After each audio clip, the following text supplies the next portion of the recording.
그 목사님들하고 우리 전주에 한번 간 적이 있어요. 전라도 전주에 딱 갔는데 거기에 이제 전주가 한옥마을이 유명하잖아요. 그래서 그 한옥마을을 딱 갔는데 입구에서 누가 이러는 거예요. 그 입구 쪽에 누가 팜플렛 같은 거를 전해주면서 자, 베리칩이 666입니다. 베리칩 받지 마세요. 베리칩 받으면 지옥 갑니다. 666이 베리칩입니다. 이런 거를 전하는 한 여자분을 만났어요. 서울역에서도 제가 한번 만난 적이 있고, 그래요. 그래, 베리칩이 뭐냐면은, 몸에다가 칩을 이렇게 넣는 거예요. 이렇게, 이런 손에다가 칩을 넣으면, 이렇게, 어디다 이렇게 딱 대면은, 이은석이라는 사람의 경제 정보가 담겨 있어서, 그걸 신용카드처럼 다 할 수 있는 거예요. 그래서, 베리칩, 이렇게, 여기 뭐 인체에다 심는 칩이 뭐 개발 중에 있대요. 그래서, 그거를 여기다가 이제 칩을 심으면은 그걸로 경제 활동을 할 수 있대요. 그래서 지금 여러 가지 게 많이 나왔는데 뭐가 있냐면 이 혈관이 또 있대요. 이렇게 그 사람의 혈관은 그 사람만 갖고 있는 혈관이 있대요. 그래가지고 혈관을 가지고 그 생체 인식 정보를 갖는다든가 아니면 이 동체, 이 눈을 통해서 경제 활동을 하는. 왜냐면 우리 뭐 신용카드 들고 다니는 거 불편하잖아요. 그러니까 점점 이제 그런 여러 가지 첨단 기술이 있는데 그 어떤 사람인지는 모르겠는데 베리칩이 666이라 이거야. 그래서 베리칩을 받으면 지옥 간다는 거예요.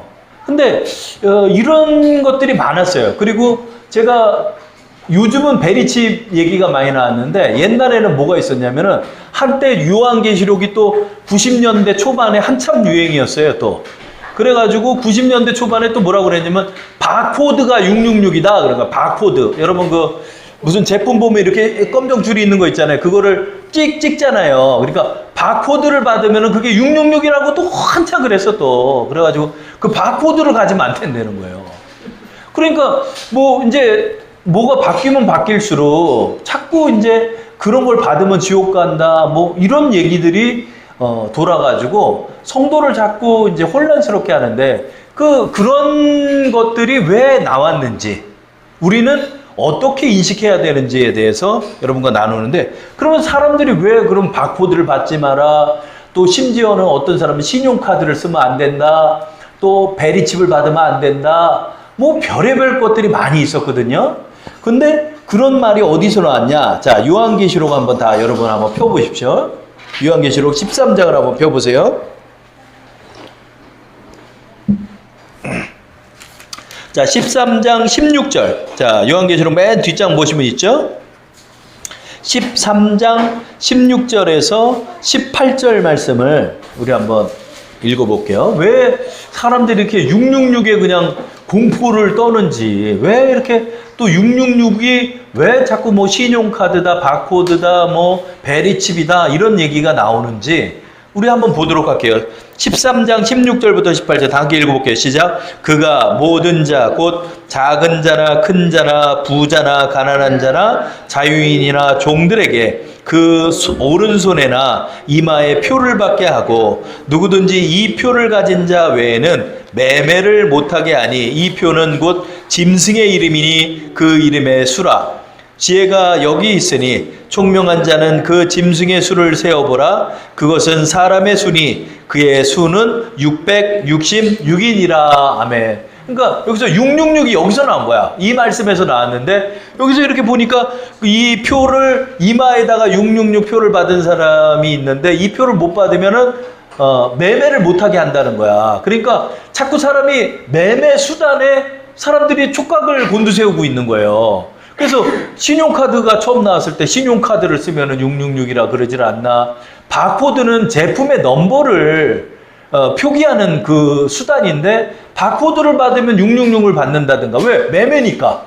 또 뭐 이제는 생체 인식이 나오니까 뭐 베리칩 같은 거를 몸에다 심으면은 그거를 통해서 666을 받게 되니까 그 사람 지옥 간다. 이렇게 얘기를 하는 거예요. 그게 맞냐 얘기예요. 아니라는 얘기예요. 이런 것을 문자적으로 보는 것이 아니라 이 요한계시록을 자꾸 이제 요한계시록을 누가 연구를 했다. 요것을 뭐 하나님이 계시를 가르쳐 줬는데 뭐 며칠 날 주님이 오신다더라.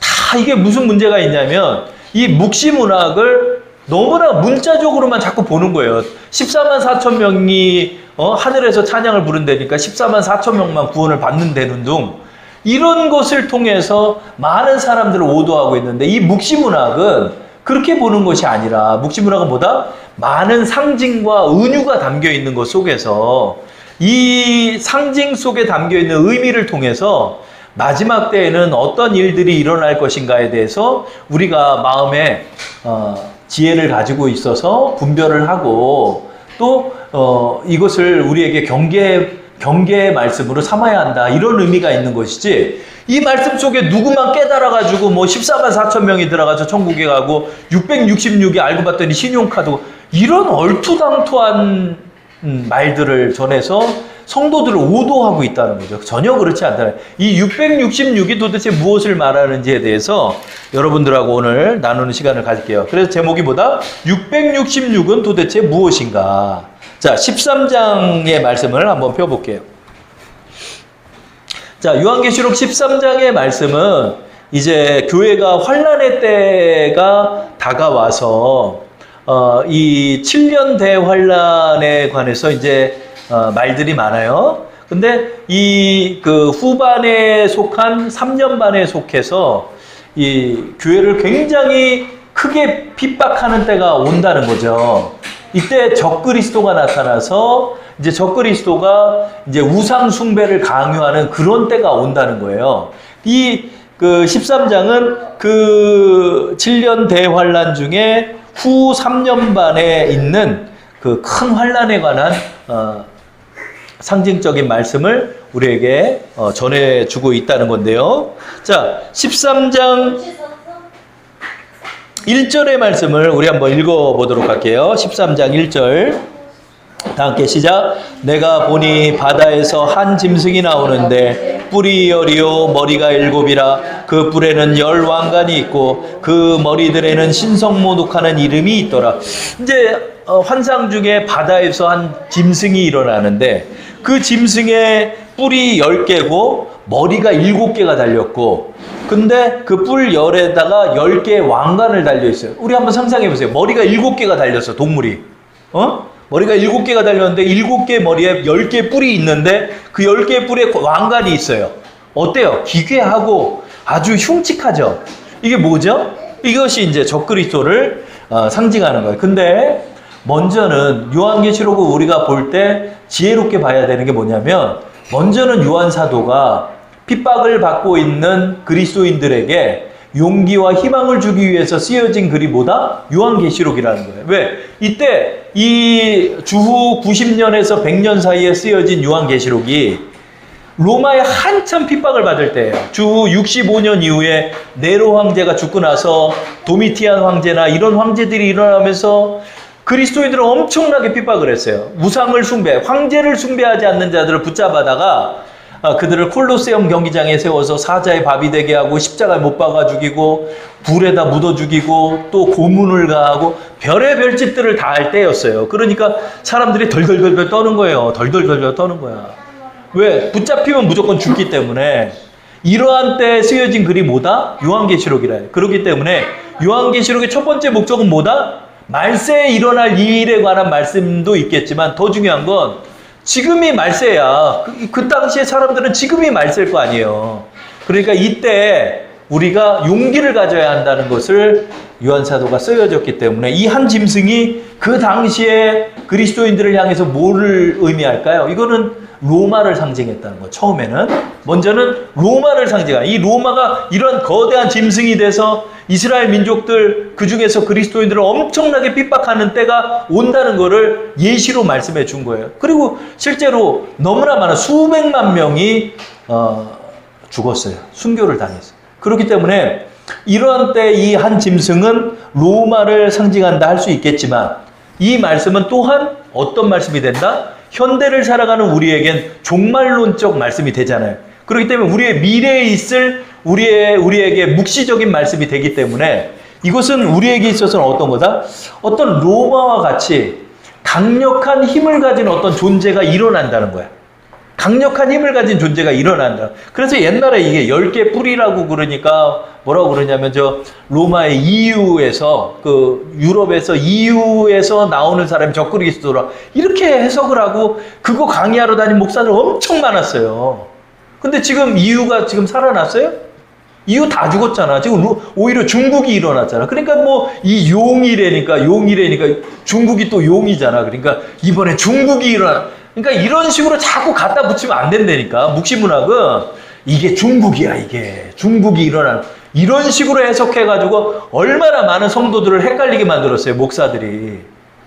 그러니까 그렇게 해석하는 게 아니에요. 요한계시록은 어떻게 보는 거다? 묵시문학적으로 보고 상징적으로 보면서 우리가 어떠한 것인지는 모르지만 이 갖고 있는 한 짐승의 성격과 이 행태들을 통해서 미래를 우리가 추상적이나마 상징적으로 인식하고 있자는 의미를 갖고 있는 거지. 이게 중국이다. 이게 유럽연합이다. 이게 또 러시아의 푸틴이다. 뭐 옛날에 또 뭐라고 그랬어.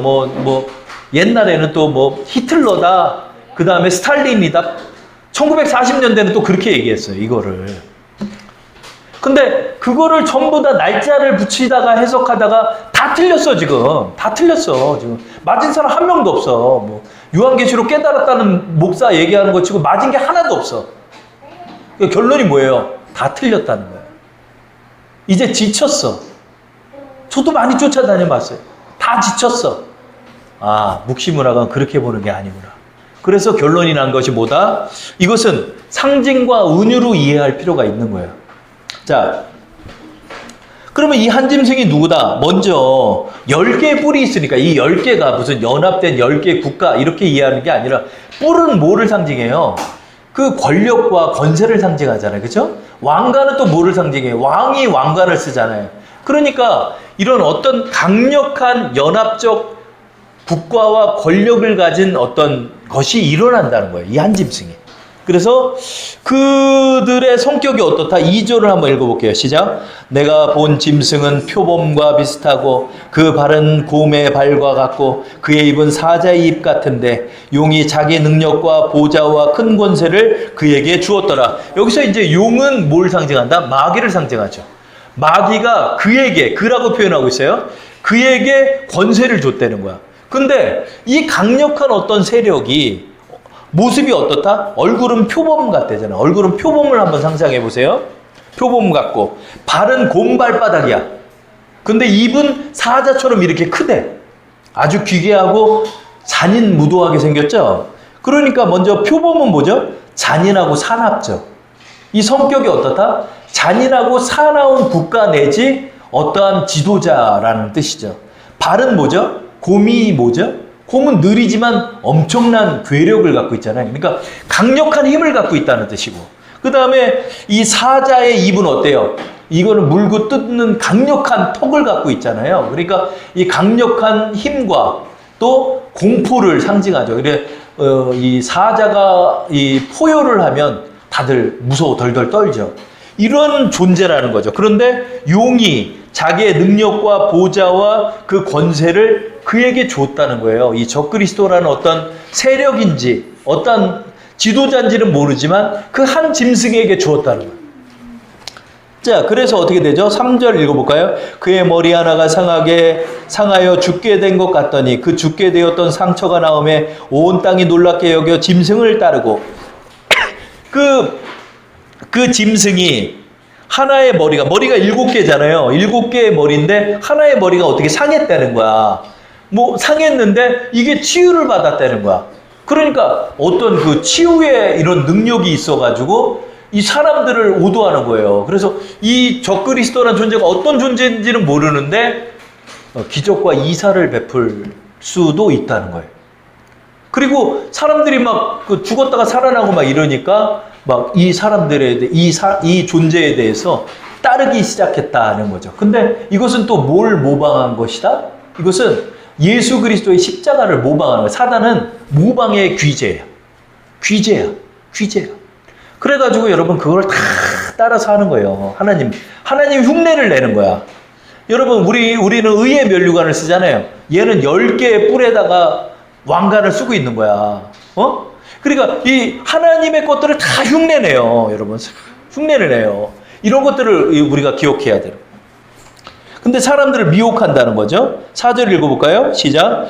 용이 짐승에게 권세를 주므로 용에게 경배하며 짐승에게 경배하여 이르되 누가 이 짐승과 같으냐 누가 능히 이와 더불어 싸우리요 하더라. 그러니까 이 강력한 존재에게 마귀가 권세를 줘가지고 막 능력을 행하는 거예요.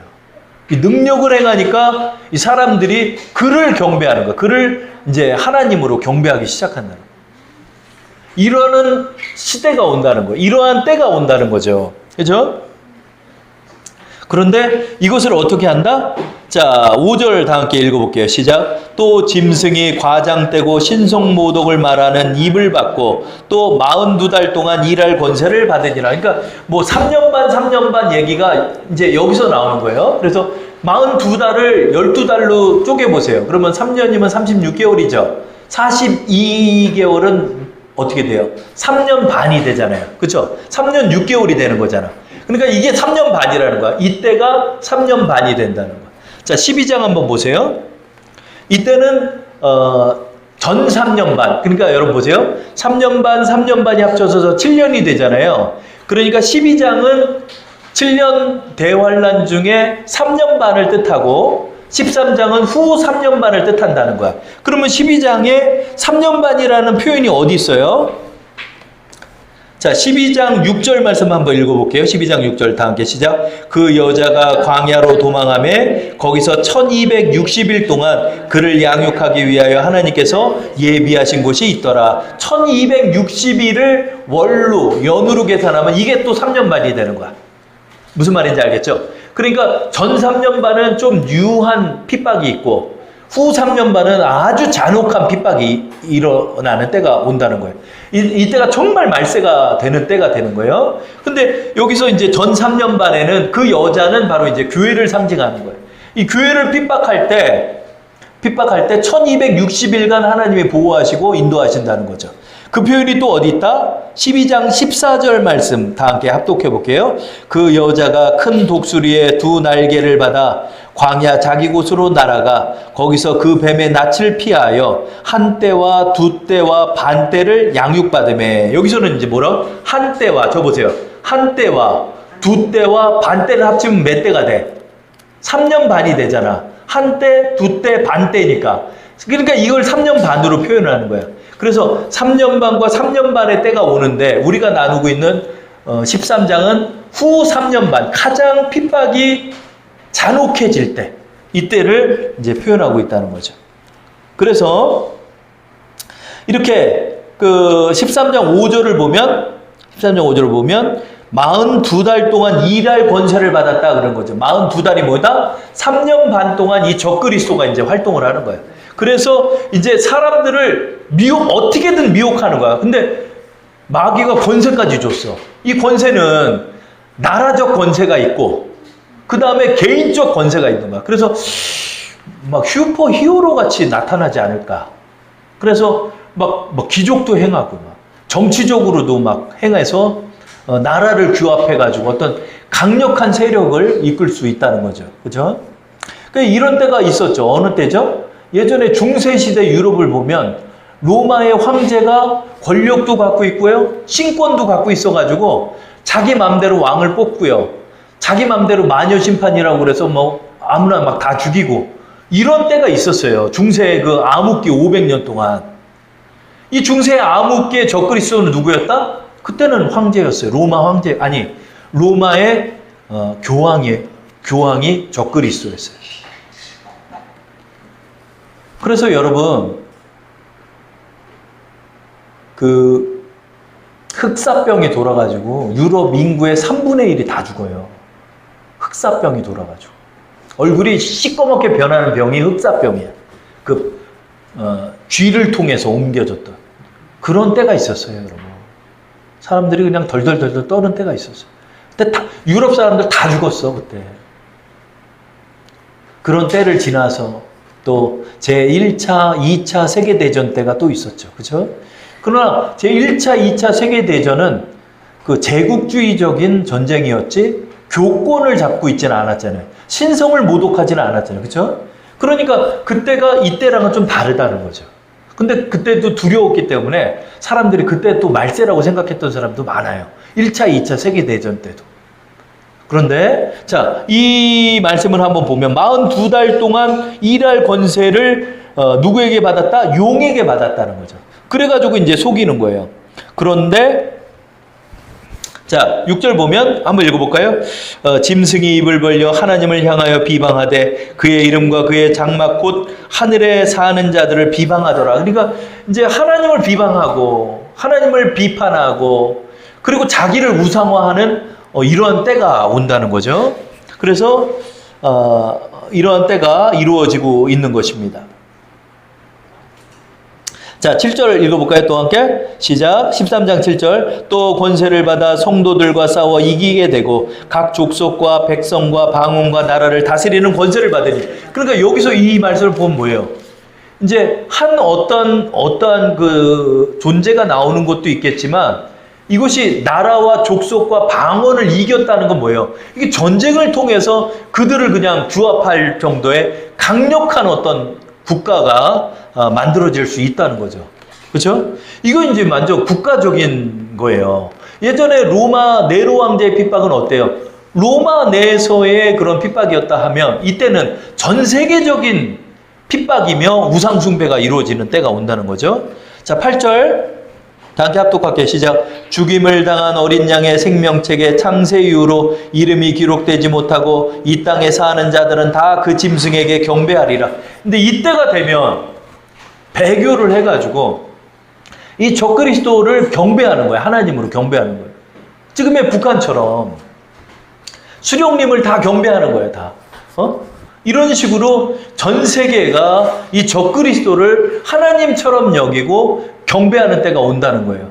이러한 배교의 때가 이루어지는 그런 마지막 대환란의 시기가 있다는 거죠. 자, 9절부터 10절 읽어볼게요. 시작. 누구든지 귀가 있거든 들을지어다. 사로잡힐 자는 사로잡혀 갈 것이요 칼에 죽을 자는 마땅히 칼에 죽을 것이니 성도들의 인내와 믿음이 여기 있느니라. 이 정말 무서운 때가 오는 거죠.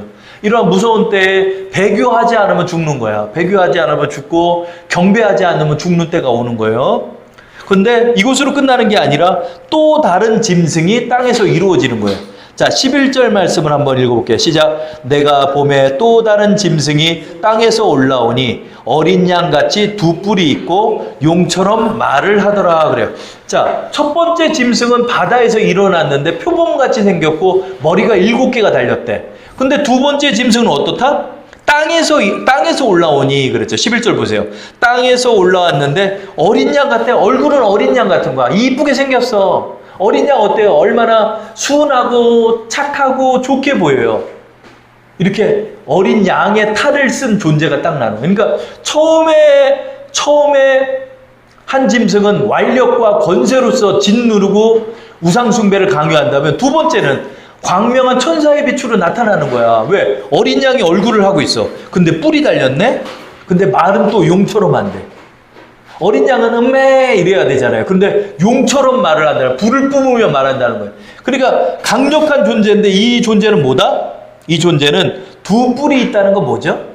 첫 번째 짐승은 10뿔이 있었잖아요. 그러니까 10뿔, 적그리스도에게 종속된 존재로서 땅에서 일어나는 거짓 선지자들을 우리에게 말하는. 이 거짓 선지자들은 어떻게 한다? 마치 하나님의 사람인 것처럼 오는 거예요. 어린 양의 얼굴을 하고. 표범의 얼굴이 아니야. 어린 양의 얼굴이야.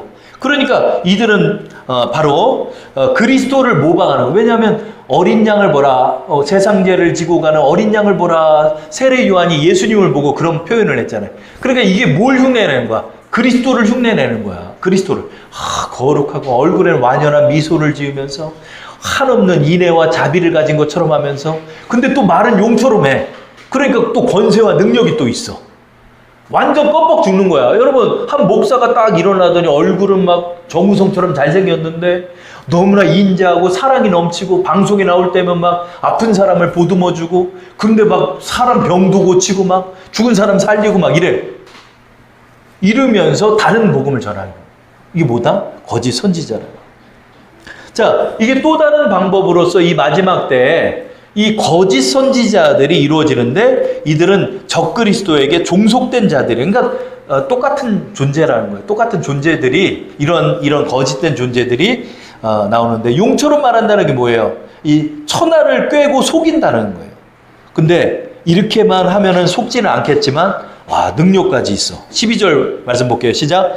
그가 먼저 나온 짐승의 모든 권세를 그 앞에서 행하고. 그러니까 첫 번째 짐승이 행했던 능력만큼 이 거짓 선지자도 능력이 있는 거야. 막 사람들 껌뻑껌뻑 죽는 거야. 막 죽은 사람 살리고 암병 고치고 막 신유의 은사가 있고 막 죽은 사람까지 살리고 막 이러는 거예요. 볼게요. 그 앞에서 행하고 땅과 땅에 사는 자들을 처음 짐승에게 경배하게 하니 곧 죽게 되었던 상처가 나은 자니라.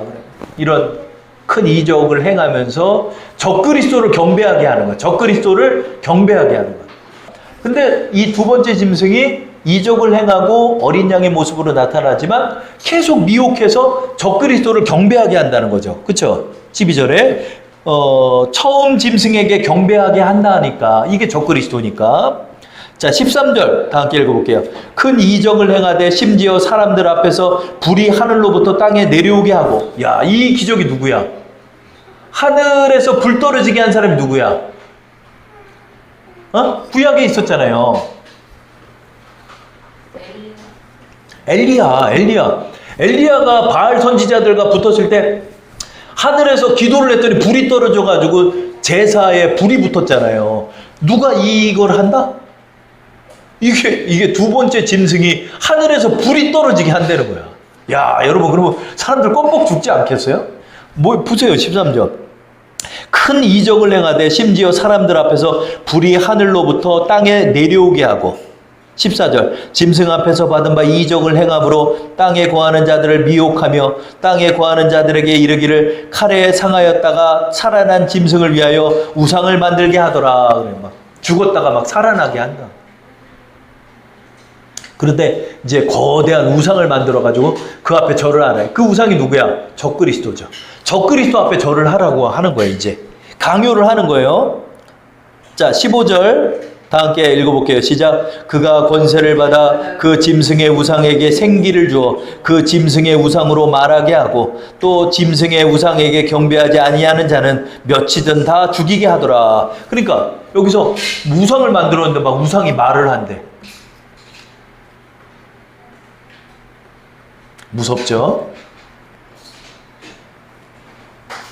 그리고 이제 666이 나오는 거야. 자, 16절에서 18절 우리 다시 한번 읽어 보겠습니다. 다 함께 시작. 그가 모든 자, 곧 작은 자나 큰 자나 부자나 가난한 자나 자유인이나 종들에게 그 오른손에나 이마에 표를 받게 하고 누구든지 이 표를 가진 자 외에는 매매를 못하게 하니 이 표는 곧 짐승의 이름이니 그 이름의 수라. 제가 여기 있으니 총명한 자는 그 짐승의 수를 세어보라. 그것은 사람의 수니 그의 수는 666이니라. 아멘. 그러니까 강요를 해서 우상에 숭배하지 않은 자는 사형에 처하고 사람을 죽이는 거예요. 그러면은 끝까지 배교 안 하려고 숨어 들어갈 거 아니에요. 그리스도인들이. 그럼 숨어 들어가면 이 사람들 못 사게 하는 방법으로 어떻게 했다? 이제 매매를 못하도록 만들었다는 거예요. 그래서 666이라는 것을 그의 이마에 적었다 하는 건데, 이 666은 먼저 그 당시에 이제 핍박이 시작됐던 주 60년경 후부터 네로 황제의 이름이 표기됐대요. 그래서 네로 황제의 이름이 표기된 그 표를 갖고 있는 사람만이 그 매매를 할 수 있게끔 했대요. 실제로 이 로마 시대 때. 그래서 이제 색출하는 거야. 그러니까 그 그리스도인들이 그 카타콤이라고 그래서 땅을 파고 들어가서 그 땅 속에서 예배를 드리면서 어떻게든 버티고 살았고, 붙잡힌 사람들은 고문을 당했든 배교한 사람들은 다시 살려줘서 경제활동을 하고, 못하는 사람들, 부인하는 사람들은 죽이고 십자가의 처형에 처하고 사자밥이 되게 하고, 이러한 일들을 로마 시대 때 했다는 거죠. 그러니까 이 글을 썼을 때 이 글을 봤던 그리스도인들은 이 내용이 무슨 내용인지 다 안다는 거죠. 그러니까 매매 행위를 못하게 하는 거야. 우상 숭배를 하지 않는 사람은 매매 행위를 못하게 하는 어떠한 수단이었다라고 말하는 거죠. 그래서 로마 황제에게 숭배하는 자만이 이 표를 받게 해가지고 이제 매매 행위를 할 수 있게끔 했다는 거죠. 근데 이 표를 받으려면 완전히 배교를 해야 되는 거예요. 완전히 배교를 해요. 이마에 받았다는 건 뭐예요? 그 사람의 사상과 그 사람의 뜻을 상징하죠. 그렇기 때문에 이마에 666을 받았다는 뜻은 무슨 뜻일까? 완전히 하나님을 부정하는 자들이 나타나는 거예요. 완전히 하나님을 버린 자들이 나타나는 거예요. 이 666의 표를 받았다는 건 신용카드를 썼다, 바코드를 썼다, 베리칩을 넣었다가 아니라 이 당시의 상황을 생각해 보세요. 이 당시에 네로 왕제를 숭배하지 않는 자는 모두 다 죽이고 도미티안 왕제를 숭배하지 않는 자는 모두 다 죽이는 거예요. 그렇기 때문에 완전하게 하나님을 배교한 자만이 이 표를 받을 수 있었다는 뜻이 666이죠. 그러면 왜 666이냐 이거예요. 666. 자, 이 7이라는 숫자는 하나님의 완전한 수를 뜻해요. 근데 666은 뭐죠? 그 7이라는 숫자에 미치지 못하는 수를 말하죠. 그렇기 때문에 이것을 짐승의 수요, 노예의 수요, 육신의 수라라고 표현하는 거예요. 마귀의 수라고 표현하는 건 마귀는 언제나 하나님을 모방해서 하나님처럼 되려고 하는 존재예요. 그러나 언제나 777에는 미치지 못하는 666이 됐다는 거죠. 그런 의미가 666이지 이것을 바코드다, 베리칩이다 이런 뜻이 아니라 이 당시처럼 이런 적그리스도를 향하여 이 당시는 황제를 뜻하죠. 이 황제에게 숭배하지 않는 자는 모두 다 죽임에 처하게 되고 매매를 못하게 됐기 때문에 이 중에서는 이제 하나님을 버리는 자들이 가룟 유다처럼 일어나게 됩니다. 그 표를 받은 자들이 바로 666의 표를 받은 자들이란 뜻이 되는 거죠. 자, 오늘날로 해석을 가보겠습니다. 이것이 뭘까요? 상행위를 하는 것이 금지됐다는 뜻인가요? 아니죠. 그것은 예수 그리스도의 이름을 배격하고 내가 살고자 예수님을 버리는 자들, 진정으로 이마에 표를 받는 자들은 진정으로 나의 생각과 사상 속에서 예수님의 이름을 지워버리고 그 적그리스도를 경배하는 자들이 지옥에 떨어진다는 뜻이에요. 666의 뜻이 무엇인지 알겠죠? 자, 여러분 666은 먼저 하나님의 거룩한 수 7에 미치지 못하는 수입니다. 미완성과 실패를 상징하는 수라 할 수 있습니다. 777을 모방하는 수가 666이라 할 수 있습니다. 6은 육신의 수이며 노예의 수라 할 수 있습니다. 적그리스도의 실체를 보여주는 모방이나 결코 하나님께 도달할 수 없는 적그리스도에 대한 상징으로 볼 수 있는 것입니다. 그러니까 666의 표를 받아서 지옥불에 떨어진다는 의미는 진심으로 짐승에게 충성함을 시사한다는 뜻이 되는 거예요. 진심으로 하나님을 버린 자들이 666의 표를 받은 자예요. 비단 여러분 이 666의 표라는 것은 이 말세 때만은 아니에요. 여러분 이 세상에 666의 표가 얼마나 많아요. 세상의 물질과 탐욕을 위해서 예수 그리스도를 버린 청년들이 얼마나 많아요. 예수 그리스도의 이름을 비웃는 이들이 얼마나 많아요. 청년부 때 회장이었다가 세상의 표를 받고 세상을 향해 살아가는 사람들이 얼마나 많아요. 세상의 매매를 위해서 살아가는 사람이 얼마나 많아요. 그들이 다 666 표를 받은 자들이에요. 여러분 배교한 자들, 예수 그리스도의 이름을 버린 자들, 믿다가 타락한 자들, 또 성령의 이름을 회방한 자들, 이런 모든 자들이 어떤 자들이다? 666의 표를 받은 자들이라 할 수 있는 것입니다. 자, 결론을 맺을게요. 여러분 이러한 말세의 때를 보면 언제나 무섭죠. 그렇죠? 이러한 때가 언제다라고 저는 말하지 않아요. 아, 이러한 무서운 때가 또 있겠구나. 로마 시대에 그리스도인들을 핍박하는 때가 한 번 더 있다는 거예요. 마지막 때. 그러나 여러분 우리는 어떻죠? 예수 그리스도를 믿는 자들은 또 하나님의 들림을 받아 올라감을 믿고 있죠. 그렇기 때문에 우리는 하나님의 보호하심을 믿고 살아가야 돼요. 또 이런 마지막 때에 얼마나 많은 이들이 우리를 미혹하고 이 세상이 우리를 미혹해서 예수 이름을 배교하도록 만드는지를 우리는 기억해야 돼요.